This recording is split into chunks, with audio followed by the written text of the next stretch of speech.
Bonjour à tous, bienvenue sur le plateau de KTO pour cette nouvelle édition de Face aux chrétiens avec La Croix, Radio Notre-Dame et RCF.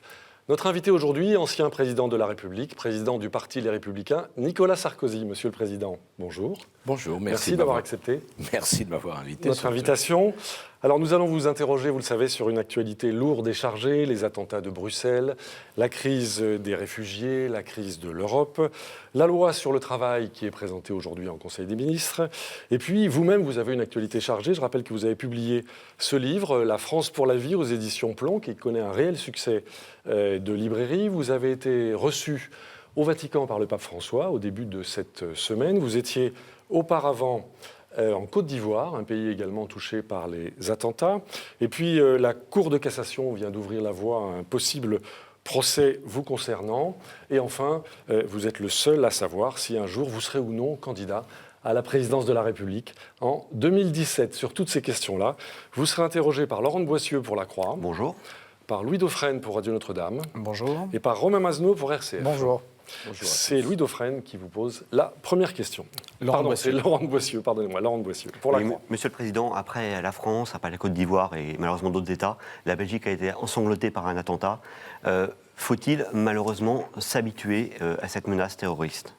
S'habituer en aucun cas, s'y préparer certainement. La question n'est pas malheureusement de savoir s'il y aura d'autres attentats. La question c'est quand. Y compris sur notre sol. Naturellement. Ce n'est pas la France spécialement qui est visée. Ce sont toutes les démocraties. Nous sommes clairement rentrés dans une guerre. Ce n'est pas une guerre à un pays, ce n'est pas une guerre à une civilisation.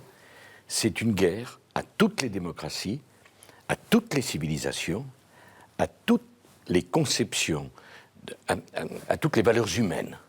C'est cette guerre qu'il nous faut mener. Et nous n'avons pas le droit à la moindre faiblesse. Vous dites les valeurs humaines, c'est une guerre aux valeurs humaines ou aux valeurs occidentales, Nicolas Sarkozy ? Non, c'est une guerre aux valeurs humaines, parce que quand en Turquie, il y a des attentats, quand au Nigeria, il y a des malheureuses petites filles qui sont prises, qui sont kidnappées, qui sont violées, qui sont martyrisées, c'est pas l'Occident. C'est pas une question d'Occident ou d'Orient.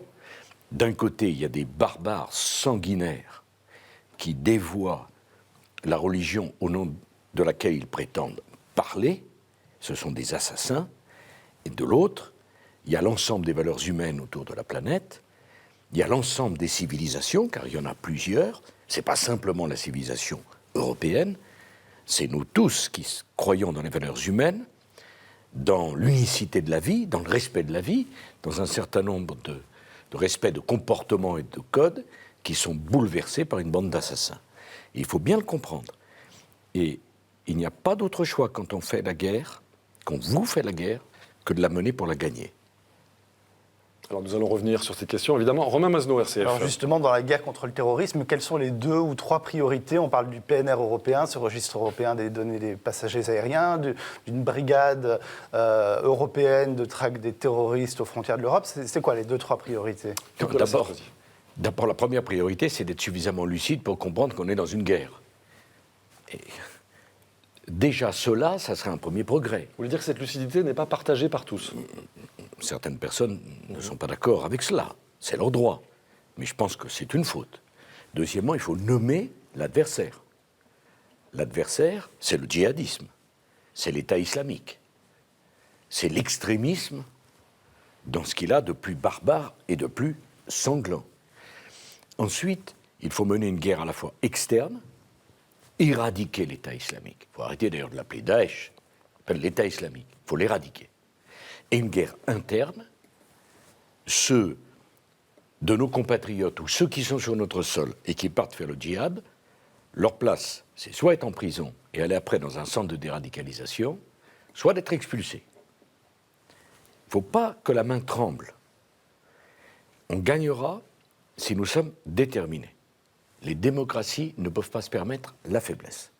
Est-ce que ça ne se joue pas en amont justement, vous parlez de la radicalisation en prison, mais il y a aussi un enjeu éducatif qui est majeur, non ? Nicolas Sarkozy. Je ne suis pas sûr que ça soit une question d'éducation quand on va se faire exploser au comptoir d'un aéroport.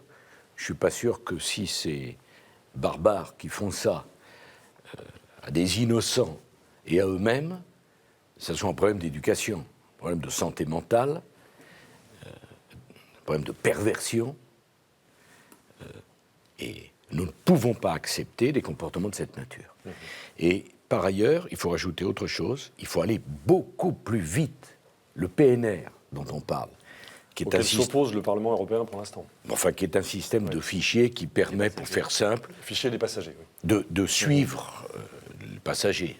Quelqu'un qui va en Syrie en ce moment, on imagine bien que ce n'est pas pour faire du tourisme. Bon. Ça fait des mois qu'on en parle, il faut agir. Les centres de déradicalisation dont je demande la création, ça fait des mois, voire des années qu'on en parle, il faut agir. La consultation de sites djihadistes, dont nous souhaitons qu'ils soient pénalisés au sens du droit pénal. Si vous consultez régulièrement un site pédophile, vous êtes un pédophile. Si vous consultez régulièrement un site djihadiste, vous êtes un djihadiste. Et ça ne peut pas rester impuni. Il faut agir. Louis Dauphren, Radio Notre-Dame. Vous avez dit qu'il fallait s'y préparer, mais on garde de votre mandature, qui a quand même aligné la France sur les positions américaines avec tout ce que cela signifie pour la déstabilisation du Proche-Orient, un rapprochement avec des monarchies du Golfe qui sont présumées soutenir l'État islamique que vous voulez éradiquer, et puis on garde aussi le souvenir d'une intervention en Libye qui n'est pas exempte de tout reproche au regard de la situation que l'on connaît aujourd'hui avec des migrants notamment, dont une partie sont des infiltrés de Daesh. Nicolas Sarkozy. Pardon si vous me permettez, mais dans votre question, il y a au moins une contradiction. On ne peut pas dire que je me suis aligné sur les Américains et en même temps dire que j'ai eu tort d'intervenir en Libye, puisque M. Obama l'a déclaré lui-même. Il considère que M. Cameron et moi, nous leur avons forcé la main, en quelque sorte. Alors, si vous voulez bien, donc il faut choisir. Soit je me suis aligné sur les Américains, dans ce cas-là je ne suis pas critiqué par eux, soit je ne me suis pas aligné, et dans ce cas-là j'ai garanti l'indépendance de la France. Passons.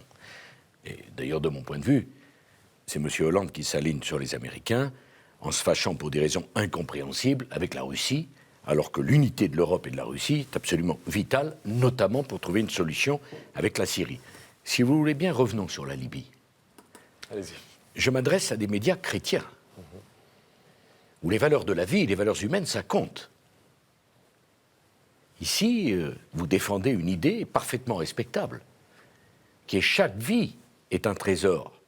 Alors quand M. Kadhafi, l'un des dictateurs les plus abominables que la planète ait porté, a dit « je vais faire couler des rivières de sang à Benghazi », qu'est-ce qu'il fallait faire? Rester les bras croisés, comme à Srebrenica, où 8000 musulmans avaient été massacrés sous les yeux d'une communauté internationale, coite, interdite? C'est ça qu'il fallait faire? Mais le sang coule toujours. Pardon. C'est ça le respect de la vie?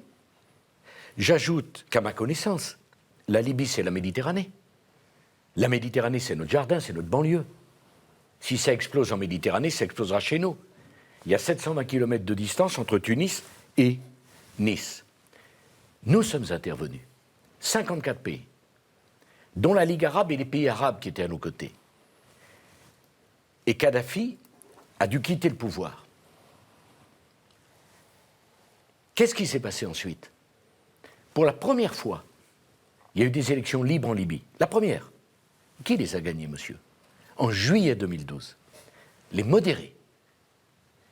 Et pour la première fois, la Libye avait un gouvernement modéré, démocratique, à l'issue d'élections, je parle de juillet 2012, qui n'avaient fait l'objet d'aucune critique de la communauté internationale. Donc on a bien fait de dégager Kadhafi. On a bien fait de permettre d'organiser ces élections en Libye. Les jeunes Libyens, d'après vous, ils ont moins le droit que les autres à la démocratie? Quand ils sont descendus dans la rue, ils n'ont pas dit mort aux Juifs, ils n'ont pas dit mort aux chrétiens, ils ont dit on veut un emploi, on veut la démocratie. Et on a laissé l'État islamique est là. Attendez. Et la communauté internationale a laissé tomber la Libye. Dois-je rappeler ici que la Révolution française dont on est si fier, 1789, il a fallu combien de temps pour installer la démocratie dans notre pays? Un siècle, monsieur. Il fallait accompagner la Libye. Ils ont laissé tomber la Libye. Et voilà le résultat. C'est-à-dire la communauté internationale, M. Obama, M. Hollande. Mais attendez, il y a autre chose. Pardon, parce que c'est un sujet extrêmement important. L'inaction, c'est la solution. Ben, regardez ce qui se passe en Syrie. Ça, c'est le résultat de l'inaction. En 2012, en Syrie, j'ai dit il faut intervenir. En 2012, il y avait certes Bachar el-Assad, mais il n'y avait pas l'État islamique. Et il y avait une opposition modérée qui a été abandonnée par la communauté internationale. Beau résultat, l'inaction. Aujourd'hui, vous faites le reproche ? La communauté internationale n'est pas intervenue. Aujourd'hui, beau résultat. Vous avez Bachar el-Assad qui a 250 000 morts sur la conscience. C'est pas rien. Vous avez l'État islamique. Vous n'avez plus d'opposition modérée qui est tombée dans les mains d'Al-Qaïda parce que nous n'avons pas été capables de l'aider et de la soutenir. Et vous avez grosso modo 10 millions de personnes qui marchent vers l'Europe espérant trouver un abri en Europe. Voilà le résultat de l'inaction. Et alors, sur les monarchies du Golfe, la question que vous pose Louis Dauphren, la France a toujours été proche, d'une certaine façon, sous votre mandat ou sous celui de François Hollande. Excusez-moi, ça a commencé bien avant. Oui. Et heureusement. Enfin, si vous croyez ici qu'on ne peut avoir des rapports internationaux qu'avec des gens dont on partage toutes les valeurs, alors permettez-moi de vous dire qu'on aura des rapports avec personne. Quel est le drame au Moyen-Orient ? Le drame, c'est la confrontation entre les sunnites et les chiites. La capitale des chiites, c'est Téhéran. La capitale des sunnites, c'est un peu rapide ce que je dis, je m'en excuse, mais enfin c'est quand même un peu ça. C'est Riyad. Si on peut penser qu'on va trouver une solution au drame syrien, qui est un drame, sans parler à l'Arabie Saoudite et sans parler à Téhéran, mais on ne trouvera aucune solution. Et puis sans parler à Poutine, comme ça c'est encore mieux. Et Bachar el-Assad, doit-il intervenir ? Que faut-il lui parler ? Alors, jusqu'où faut-il aller avec lui ? S'agissant de Bachar el-Assad, il ne faut surtout pas recommettre l'erreur qui a été commise à l'époque de l'Irak. Ce n'était pas une erreur de changer l'ère Saddam Hussein, qui n'avait rien trouvé de mieux que gazer les malheureux Kurdes par milliers. Mais ce fut une erreur dans la réconciliation nationale de mettre Saddam Hussein et l'ensemble de ses amis dans le même sac, parce qu'on en a besoin. Donc la question de Bachar el-Assad, faut-il discuter avec lui ? Oui. De quoi ? Des conditions de son départ. Mais dire que Bachar el-Assad représente l'avenir de la Syrie n'a aucun sens compte tenu du sang qu'il a sur les mains. Et il faut naturellement que le parti Baas, qui est le parti de Bachar el-Assad, soit dans le grand effort de réconciliation nationale. Je pense d'ailleurs que l'avenir de la Syrie, et vous verrez que ça se terminera comme ça, il faudra réfléchir à une constitution qui s'inspirera peu ou prou de ce qui se passe au Liban, où chacune des différentes communautés a un rôle institutionnel. Vous savez qu'au Liban, le président doit être chrétien. Et il n'y a toujours pas de président. Le Premier ministre doit être sunnite, le président du Parlement doit être chiite, bien sûr, parce que malheureusement, le Liban et la Syrie, le Liban est la première victime de ce qui se passe en Syrie. Dernier point, je pense que c'est une grave erreur qui est en train d'être commise, que de penser qu'on réglera la question syrienne en cédant au chantage de M. Erdogan. On réglera la question syrienne en exterminant, le mot est fort, Daesh, en permettant aux quelques 25 millions de Syriens de reprendre possession de leur pays. Et certainement pas en disant à M. Bachar el-Assad, à M. le président Erdogan qu'il a sa place en Europe, alors que la Turquie, c'est l'Asie mineure. Et dans les circonstances migratoires actuelles et de sécurité actuelles, supprimer les visas pour 80 millions de Turcs, je me demande si c'est bien responsable. Mais Kadhafi avait prévenu sur le risque de migration. Il avait prévenu que si on intervenait, il y avait un risque de déverrouillage et de flux migratoires très important. Si vous pensez, on n'en a pas tenu compte. Pardon, monsieur, mais si vous pensez que la sécurité et la stabilité de l'Europe dépendent de gens comme Kadhafi, c'est qu'on n'a pas les mêmes conceptions des valeurs humaines. Mais ça dépend peut-être de gens comme Kadhafi ou comme n'avait rien Erdogan, prévu justement. du tout, parce que les jeunes libyens, à l'époque de M. Kadhafi, ils n'avaient comme autre solution que de fuir. Parce que si vous étiez un jeune Libyen, vivre sous la férule de Kadhafi, c'était pas un avenir. Romain Mazno, Vous RCF. avez dit récemment que Schengen était mort et que l'Allemagne lui avait porté un coup fatal. Vous avez dit aussi que l'Europe était muette face à cela. Qu'est-ce que vous proposeriez aujourd'hui si vous étiez président pour succéder à Schengen ? Mais comme Mme Merkel dit, Schengen ne s'applique plus, on revient à Dublin. Comme Schengen était censé remplacer Dublin, j'en ai tiré une conclusion qui me semblait assez logique, c'est qu'il n'y a plus de Schengen. C'est pas l'Allemagne qui a tué Schengen. Schengen est mort, je l'avais dit, rappelez-vous, à la fin de 2011, ça avait fait un grand scandale, parce que j'avais osé dire que si Schengen ne changeait pas du tout au tout, la France quitterait Schengen. À l'époque, toutes les bonnes consciences m'avaient critiqué en disant que j'étais un mauvais Européen. Aujourd'hui, qu'est-ce qu'on voit ?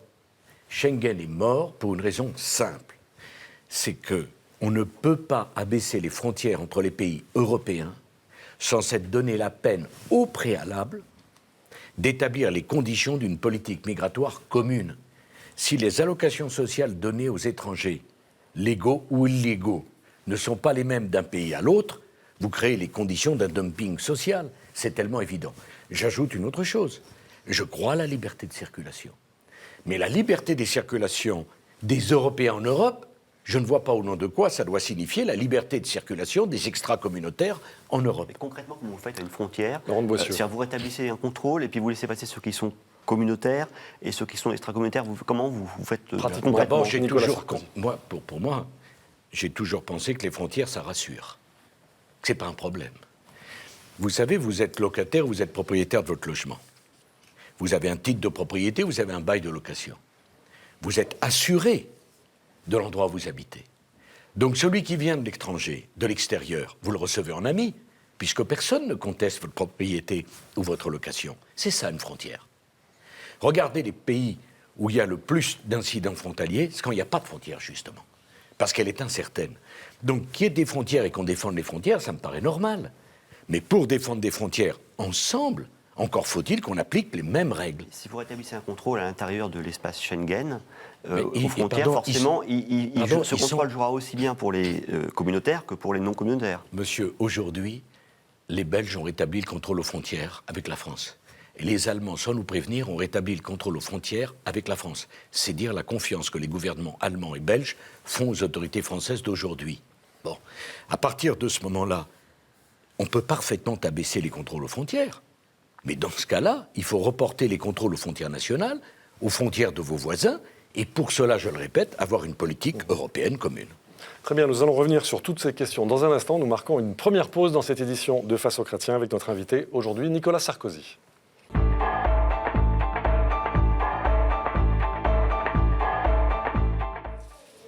Retour sur le plateau de KTO pour cette édition de Face aux chrétiens avec La Croix, Radio Notre-Dame et RCF. Notre invité aujourd'hui, l'ancien président de la République, Nicolas Sarkozy, président du parti Les Républicains. Il est interrogé par Laurent de Boissieu pour La Croix, par Louis Dauphren pour Radio Notre-Dame et par Romain Mazenot pour RCF.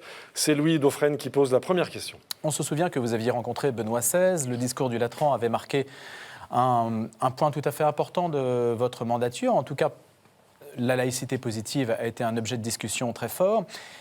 Là, vous avez rencontré... Même un objet de débat. Oui, même un objet de débat. J'ai été très attaqué par cela, oui. On voudrait savoir ce que vous vous êtes dit avec le pape François lundi dernier, que vous avez rencontré en toute discrétion. Moi, je n'ai pas vu de photo de cette rencontre. Est-ce que c'est volontaire ? Nicolas Sarkozy, racontez-nous. Ben non, justement. Non. Excusez-moi. Moi, est-ce que je peux replacer ça dans le contexte ? La question de la transcendance m'a toujours intéressé. Et d'ailleurs, je me demande comment on peut ne pas être intéressé par la question de la transcendance, écrasés que nous sommes, nous les êtres humains, devant le mystère de la naissance et le mystère de la mort. La transcendance, c'est en quelque sorte le chemin de l'espérance pour les êtres humains condamnés à l'incertitude et à l'ignorance. Et d'ailleurs, bientôt le Vendredi Saint. Le Vendredi Saint, c'est quoi ? C'est le moment où les premiers chrétiens ont douté. Il a fallu qu'ils attendent Pâques pour avoir la révélation. J'avais en 2003 ou 2004 fait un livre qui s'appelle « La République, les religions, l'espérance ». Parce que pour moi, c'est très clair, qui suis laïque, la République organise la vie, elle ne donne pas un sens à la vie. Et j'ai toujours pensé, voyez-vous, que la laïcité n'était pas une interdiction, c'est au contraire la garantie d'un droit. Le droit de croire ou de ne pas croire. Le droit de transmettre sa foi, son éducation religieuse à ses enfants, ou de ne rien transmettre.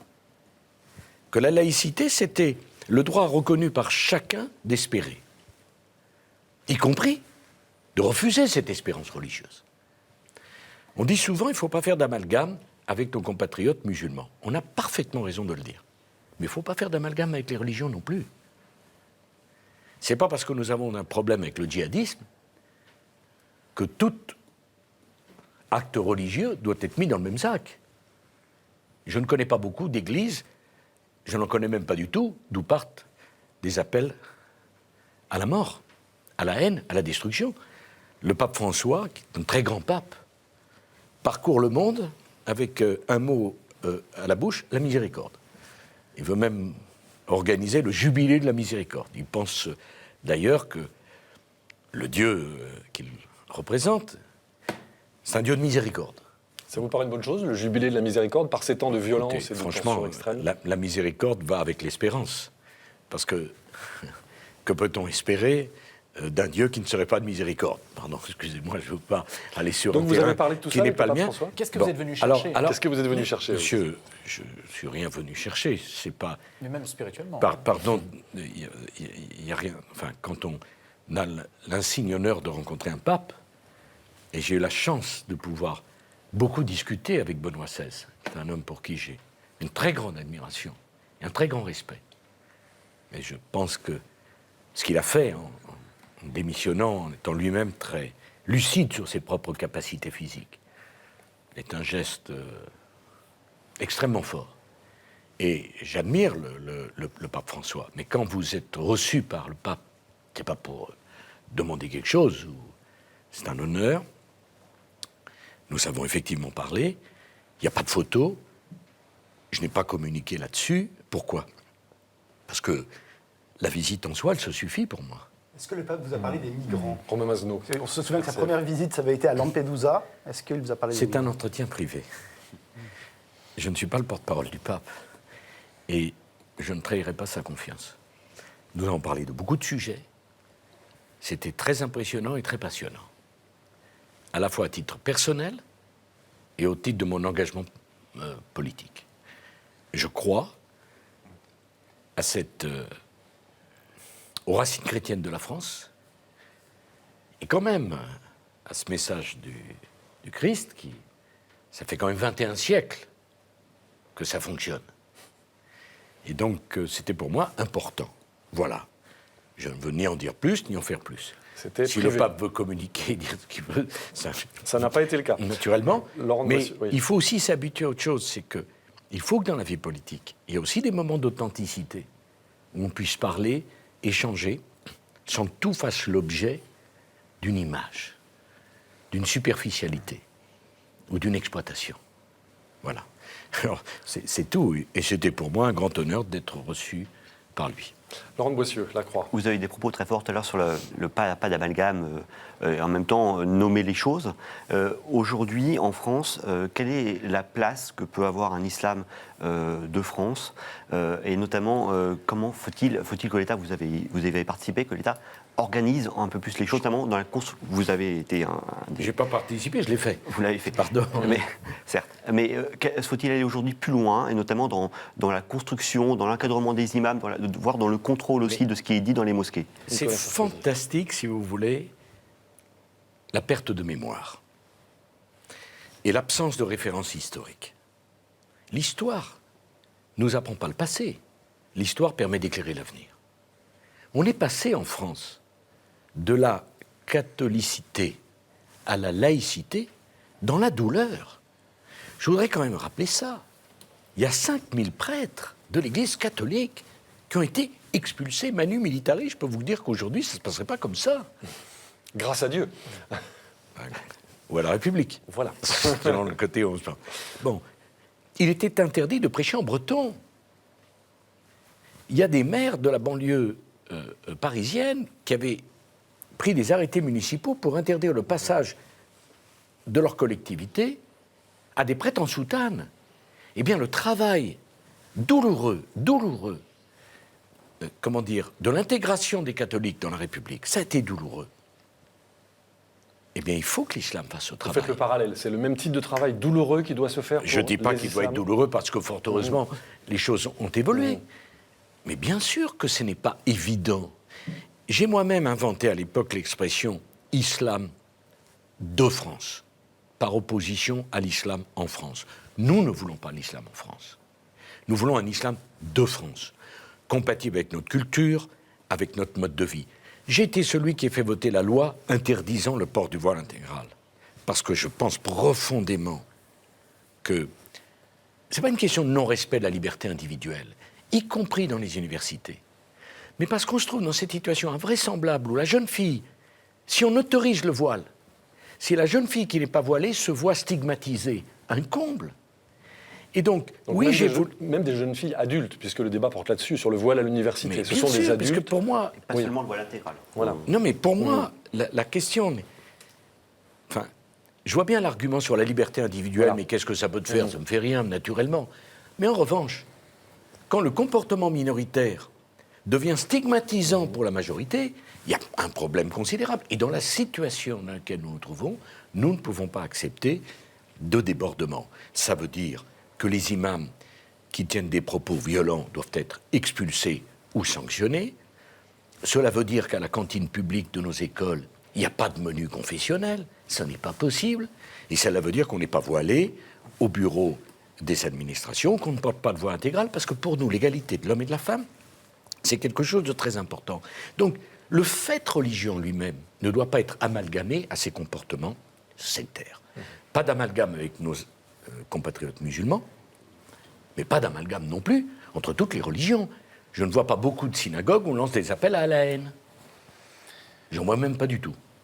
Romain Masnou, RCF. Sur la question du mariage pour tous, de la loi Taubira, vous avez beaucoup varié, vous avez été opposé en tout cas clairement dans un premier temps, vous avez même dit lors d'un meeting de Sens Commun en novembre sévère, 2014 que Nos téléspectateurs sont sévères. que vous étiez pour l'abrogation, vous avez prononcé le mot abrogation et dans votre livre, vous dites clairement que vous n'y reviendrez pas. Alors est-ce que qu'est-ce que vous dites à ceux qui sont déçus, voire qui se sentent trahis dans vos électeurs notamment? Je vais m'en expliquer. Sarkozy. Vous dites que vos téléspectateurs sont sévères, ils sont miséricordieux, ou alors Absolument. je me suis trompé, Également. je me suis trompé de médias. Alors, d'abord, ça a été un de mes regrets. J'ai regretté de ne pas avoir été au bout de l'union civile entre les homosexuels que j'avais promis dans ma campagne de 2007. Qui était un contrat spécifique. Bon, il me faut 2 minutes parce que c'est une question très sensible. Je pense, voyez-vous, monsieur, qu'on ne choisit pas sa sexualité. Et que vos enfants, qu'ils soient hétérosexuels ou homosexuels, vous les aimez autant. Et quand vous avez un enfant qui est homosexuel, vous l'aimez, et ce n'est pas une question d'éducation. Au plus profond de la personnalité humaine, il y a la sexualité. Et cette sexualité, de mon point de vue, vous ne la choisissez pas comme vous ne choisissez pas votre couleur de peau ou votre taille. Et donc, homosexuel ou hétérosexuel, on a besoin d'amour. Et l'amour, voyez-vous, il n'existe pas s'il n'y a pas de reconnaissance sociale de l'amour. Toute la littérature vous l'expliquera. Je t'aime, tu m'aimes, le monde entier doit le savoir. Alors le contrat d'union civile, Attendez, pourquoi vous ne l'avez pas fait? Non mais, Ouais. Allez-y, Nicolas. Allez-y. On vous écoute. Il est formidable. Hein, bon. Je ne l'ai pas fait parce qu'en 2008, entre 2008 et 2010, il y a eu une crise abominable économique. Le monde s'est effondré littéralement. Et je me suis dit, à tort, et je vais vous expliquer pourquoi à tort, si je fais l'union civile homosexuelle, alors que le chômage explose, alors que le monde s'écroule, les gens vont se dire, il n'a rien d'autre à s'occuper. C'était une erreur. Pourquoi? Parce que crise économique ou pas, monsieur, la souffrance de la personne, elle restait. J'aurais dû le faire. Je n'ai pas du tout aimé la façon dont monsieur Hollande l'a fait. Quand on voit comment ça s'est passé en Irlande, exemple de démocratie avec le référendum. L'Irlande est un pays catholique. Ils ont fait un référendum sur le mariage pour tous. Le référendum, il y a une participation immense, je crois, les 2/3. Et ça donnait quoi comme résultat? Oui. Ce qui a été insupportable dans l'affaire qui nous a occupés, je viendrai à votre question aussi, c'est 2 choses. La façon dont on a stigmatisé ceux qui étaient contre le mariage pour tous. Ils ont parfaitement le droit. Monsieur Attali, qu'on a connu mieux inspiré, a même été jusqu'à dire le fascisme en l'Oden. Il ne doit pas savoir ce que c'est que le fascisme. Pour voir des familles tout à fait pacifiques qui avaient parfaitement le droit de manifester. Et la deuxième erreur structurelle de M. Hollande, c'est d'avoir, en même temps où il faisait le mariage pour tous, détruit la politique familiale de la France. Réduit le quotient familial. Réduit les déductions fiscales pour les emplois familiaux. Avec un résultat très efficace, puisque pour la première fois depuis 1999, le taux de fécondité des femmes a diminué. Beau résultat, La monsieur. modulation des allocations vous faites le lien, familiales ouais. sur les revenus Bon. aussi. Vous savez, bien sûr que je fais le lien. D'accord. Vous avez failli Mais- supprimer la carte famille nombreuse. Non, pas du tout, monsieur. Moi, j'ai toujours dit que la politique familiale ne pouvait pas être une politique de redistribution. Je suis opposé à la fiscalisation des allocations familiales parce que la politique familiale, elle est là pour garantir à la famille l'égalité du revenu, qu'on ait 1, 2, 3 ou 4 enfants. Elle n'est pas une politique de redistribution. Parce que la politique de redistribution, elle se fait par le déplafonnement des cotisations. En fonction de vos revenus, vous payez plus de cotisations. Si à l'arrivée, on vous donne moins de prestations, ce n'est plus une politique familiale. Voilà les deux erreurs. Alors, Donc aujourd'hui, aujourd'hui, et dans le livre dont vous avez bien voulu parler, je consacre une dizaine de pages à cette question-là. on fait quoi? Je pense que la priorité, c'est de rassembler les Français, qu'on a des tels problèmes de sécurité, des tels problèmes de chômage avec 6 millions de chômeurs, que je ne souhaite pas rouvrir un débat qui va fracturer la société française. Voilà pourquoi, après y avoir mûrement réfléchi, je pense qu'on ne va pas démarier les gens et se mettre dans une situation qui va créer des oppositions entre les uns et les autres. Restera à régler le problème de la filiation, qui n'est pas un problème très simple. Comme vous le savez, je suis opposé à toute forme de GPA. GPA Brande-Boissieu. pour les homosexuels comme pour les hétérosexuels. Et je pense que la France devrait prendre une initiative internationale pour dire aux pays, et c'est leur droit, qui font la GPA, réservez la GPA à vos nationaux et ne la donnez pas à ceux qui ne sont pas vos nationaux. Sur la filiation, il y a la GPA, la PMA, mais il y a aussi l'adoption. Est-ce que sur l'adoption homosexuelle, vous êtes également favorable comme le mariage? Il faut être parfaitement cohérent. Si je vous dis qu'on ne revient pas sur la loi en question, la loi en question, comme vous le savez, elle prévoit la possibilité de l'adoption par les couples homosexuels.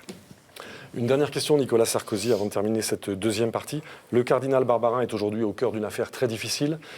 Beaucoup souhaitent qu'il quitte ses fonctions. Que dites-vous, Nicolas Sarkozy? Enfin, je sais pas, vous savez, c'est la maladie du moment. Chacun donne son avis, en général, sur ce qu'il ne connaît pas. Le président de la République fait des déclarations définitives sur la composition de l'équipe de France de football. Telle commentatrice de mes anciennes ministres parle d'un joueur de tennis.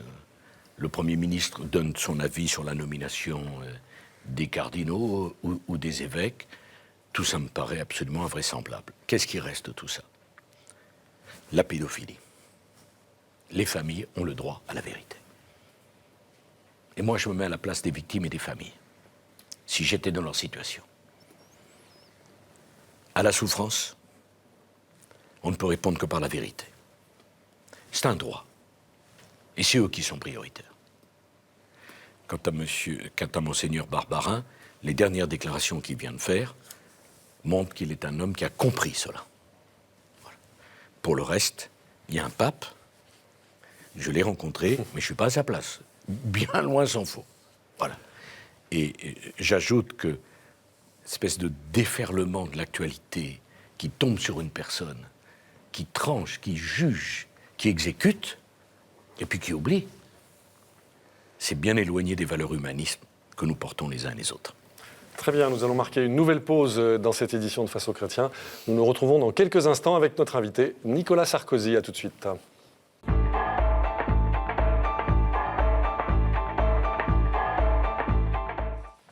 Retour sur le plateau de KTO pour cette édition de Face aux chrétiens avec La Croix, Radio Notre-Dame et RCF. Notre invité aujourd'hui, Nicolas Sarkozy. La première question lui est posée par Romain Mazneau, RCF. Alors, la Cour de cassation a donc validé les écoutes téléphoniques ouvrant la voie à un possible procès.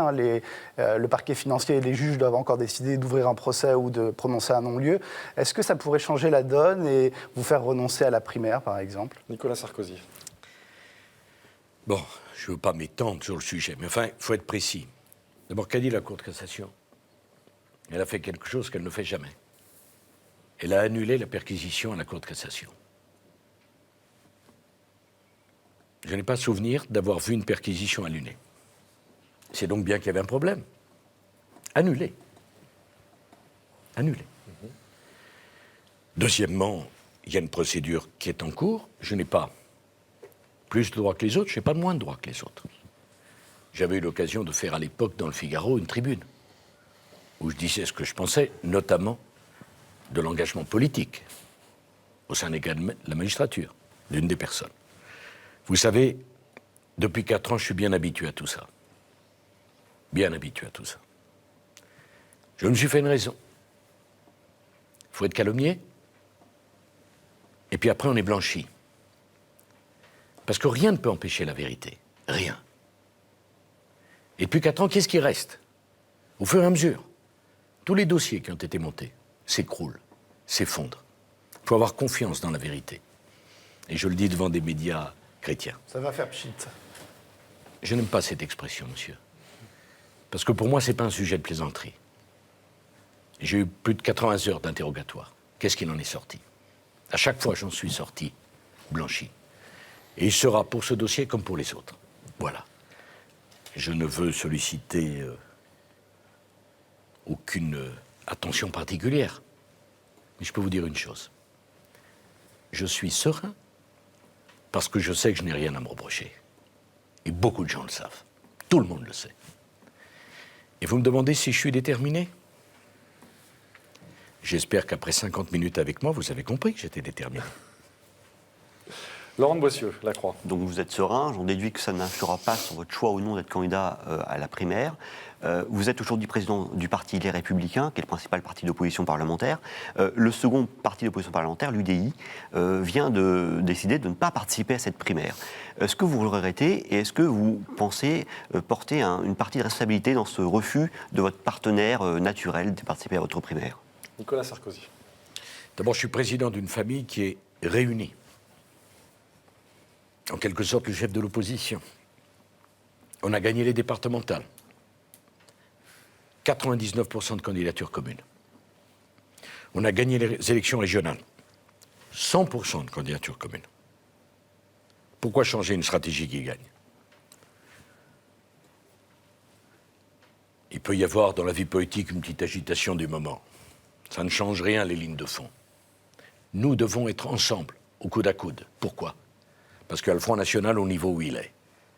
Et il serait irresponsable de donner l'impression ou l'image de la division alors qu'on a besoin de l'union. La division, elle est là. Depuis 15 mois. Donc ils vont revenir, Nicolas Sarkozy? Non, bien sûr.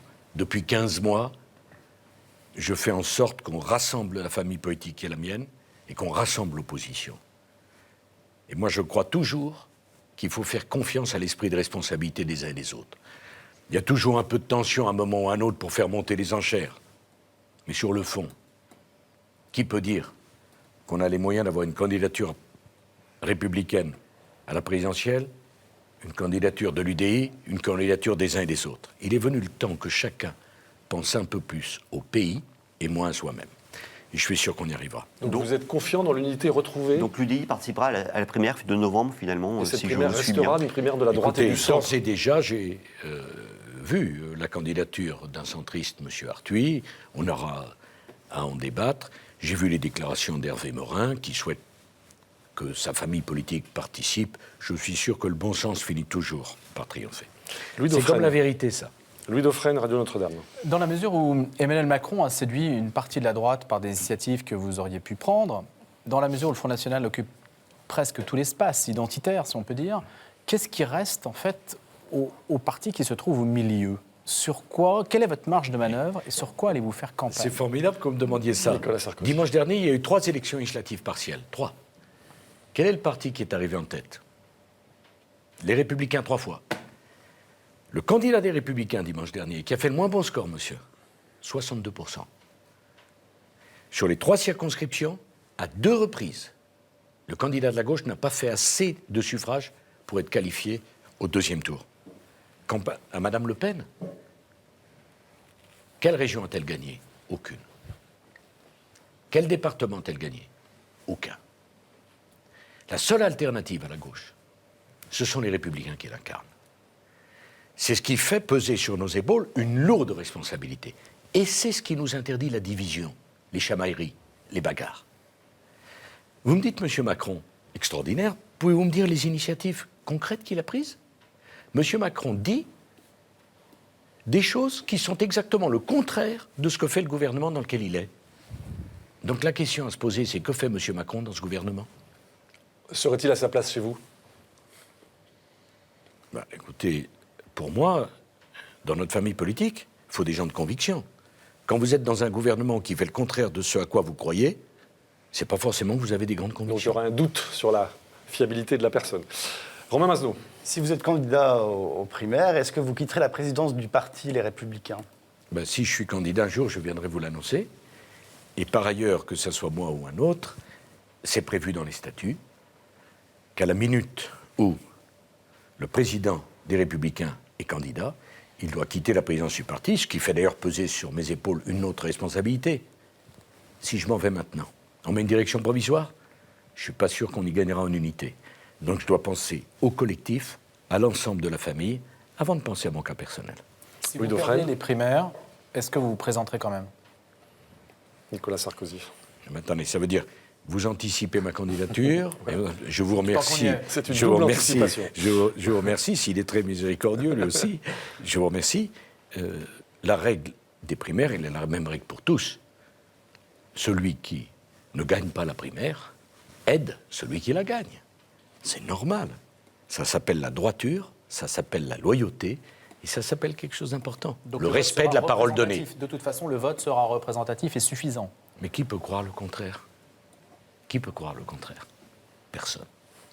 Laurent Bossuet, La Croix. La primaire est-elle faite pour trancher une ligne politique ou pour choisir une personnalité qui va porter un projet préalablement tranché au sein du parti? Vous faites voter les militants régulièrement sur des sujets importants, très concrets. Donc est-ce que ça veut dire que la primaire doit simplement trancher la personnalité et pas seulement la ligne politique? Non, les deux. Et c'est le malheur de la primaire socialiste. La primaire socialiste n'a tranché aucun problème politique.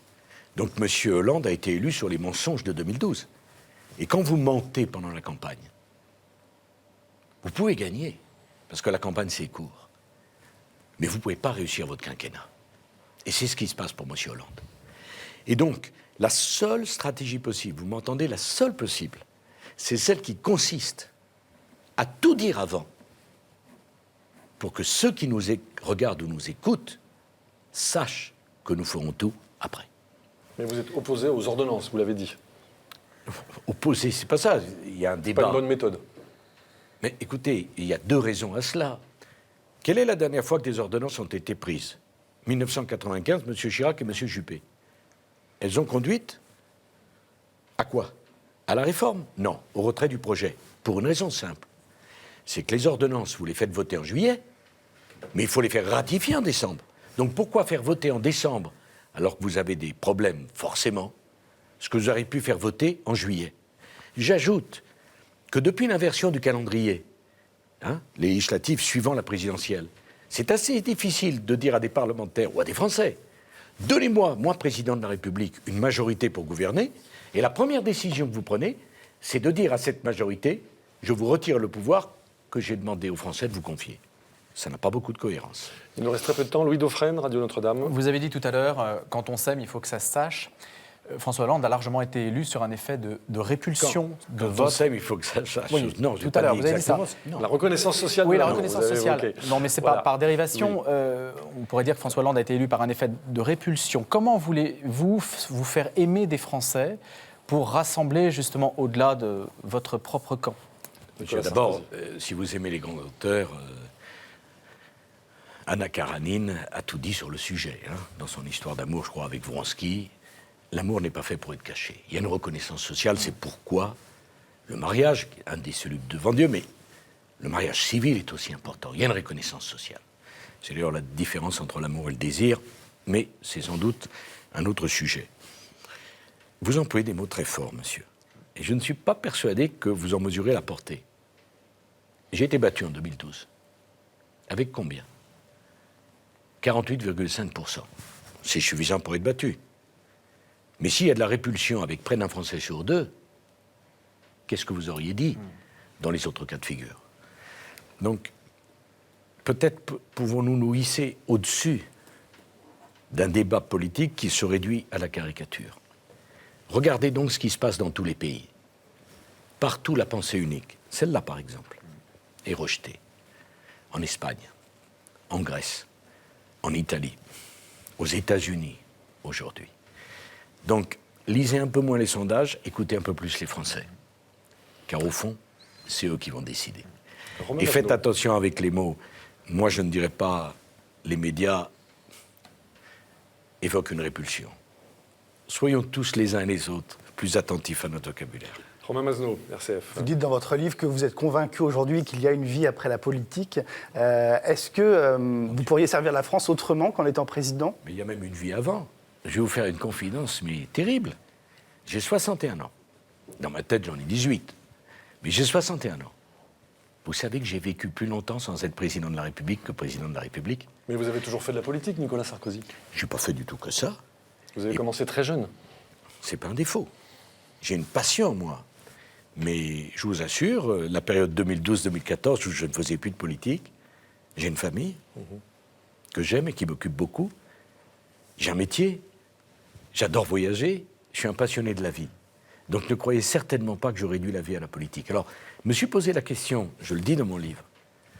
Au fond, j'aime pas tellement le mensonge, j'aime pas tellement l'hypocrisie, j'aime pas tellement la dissimulation. Et pourtant, j'aime un métier, un monde où il y a beaucoup de mensonges, beaucoup d'hypocrisie, beaucoup de dissimulation. Sans doute mes contradictions. Et après y avoir bien réfléchi, je pense qu'au fond, si j'aime la politique, c'est parce que la politique, c'est la quintessence de la vie, et j'aime tellement la vie. Et je pense que la vie, c'est un don. Et que la seule façon d'être fidèle à la vie, ça peut avoir une certaine résonance ici, c'est de la vivre pleinement, totalement. On ne sait pas d'où ça vient, on ne sait pas où ça va, on espère. Hein. Et la foi, c'est quoi? Si ce n'est une façon de... J'aimais beaucoup cette phrase du pape Benoît XVI. Au fond, la foi est un choix raisonnable, montrant la grande profondeur de réflexion du Saint-Père. Mais j'aime la vie. Et la façon d'être fidèle à la vie, c'est de la vivre complètement. Comme chacun d'entre nous. Quand on aime son métier, quand on aime sa famille, quand on aime vivre, on est fidèle à ce mystère qui nous est donné pour un temps infiniment petit. Et la façon de le respecter, c'est de l'aimer. Voilà pourquoi je fais de la politique, mais je ne réduis pas la vie à la politique. Une toute dernière question en un mot de Laurent Boissieu pour une réponse en un mot de Nicolas Sarkozy. Nathalie Kosciusko-Morizet, membre de votre parti, candidate à la primaire, propose une perpétuité réelle. La perpétuité réelle. Quelle est votre position sur ce sujet? Vous Nicolas savez, Sarkozy en un mot. Nathalie oublie certainement qu'elle était membre d'un gouvernement qui a fait voter la peine de sûreté. J'avais été insulté à l'époque par des grandes voix, notamment celle de M. Badinter, puisque je disais, et j'avais fait voter cela, qu'un quelqu'un qui était condamné devait faire sa peine de prison, et l'effectivité des peines est essentielle, mais ne devait sortir qu'à la minute où on estimait qu'il n'était plus dangereux pour la société. Un pédophile, il doit faire sa peine. Mais si vous le relâchez au prétexte qu'il a fait sa peine et qu'il est toujours profondément malade, vous faites quoi? Un terroriste, un djihadiste, doit faire sa peine. Mais si vous le relâchez alors qu'il n'est pas passé par un centre de déradicalisation, vous en faites quoi? Donc la question n'est pas tant la perpétuité exacte que la possibilité d'être libéré à deux conditions, avoir fait sa peine et de ne plus représenter un danger pour la société. Voilà ce que je pense. Et pour le reste, je veux dire mon opposition totale On peut libérer un à terroriste. ce désastre que fut la politique pénale de Madame Taubira. On peut libérer? On peut libérer un terroriste à condition qu'il y ait une rémission. Un mot, Nicolas Non, Sarkozy. attendez, Comment le terroriste, on ne le libère pas du tout. Le terroriste, il fait sa peine de prison. Mais une fois qu'il a fini sa peine de prison, on n'en a pas fini avec nous. On ne le remet pas dans la nature si celui-ci est toujours dans les mêmes dispositions d'esprit. C'est la raison pour laquelle je demande, à côté des prisons, des centres de déradicalisation. Parce que ce n'est pas la prison qui déradicalise. Souvent, la prison radicalise. Très bien. Merci à vous, Nicolas Sarkozy. Ce sera votre Ça a dernier été mot. un plaisir d'être votre invité. Merci d'avoir pour été la première parmi fois, nous. ça me fait plaisir. Je rappelle le titre de votre livre, La France pour la vie, aux éditions Plomb. La semaine prochaine, l'invité de Face aux chrétiens sera Jean-Pierre Raffarin, ancien Premier ministre. D'ici là, vous pouvez évidemment retrouver l'ensemble des éditions de Face aux chrétiens sur les différents sites de La Croix, KTO, Radio Notre-Dame et RCF. Merci à vous tous de votre fidélité. À la semaine prochaine.